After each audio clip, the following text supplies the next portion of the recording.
देवी करवा अपने पति के साथ तुंगभद्रा नदी के पास रहती थी। एक दिन करवा के पति नदी में स्नान करने गए तो एक मगरमच्छ ने उनका पैर पकड़ लिया और नदी में खींचने लगा। मृत्यु करीब देखकर करवा के पति करवा को पुकारने लगे। करवा दौड़कर नदी के पास पहुंची और पति को मृत्यु के मुंह में ले जाते मगर को देखा। करवा ने तुरंत एक कच्चा धागा लेकर मगरमच्छ को एक पेड़ से बांध दिया।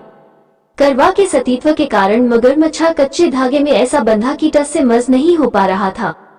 करवा के पति और मगरमच्छ दोनों के प्राण संकट में फंसे थे। करवा ने यमराज को पुकारा और अपने पति को जीवनदान देने और मगरमच्छ को मृत्युदंड देने के लिए कहा। यमराज ने कहा, मैं ऐसा नहीं कर सकता क्योंकि अभी मगरमच्छ की आयु शेष है और तुम्हारे पति की आयु पूरी हो चुकी है। क्रोधित होकर करवा ने यमराज से कहा, अगर आपने ऐसा नहीं किया तो मैं आपको शाप दे दूंगी। सती के शाप से भयभीत होकर यमराज ने तुरंत मगरमच्छ को यमलोक भेज दिया और करवा के पति को जीवनदान दिया।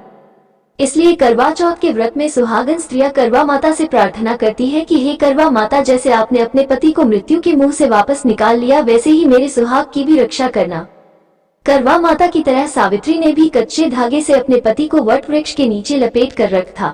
कच्चे धागे में लिपटा प्रेम और विश्वास ऐसा था कि यमराज सावित्री के पति के प्राण अपने साथ लेकर नहीं जा सके।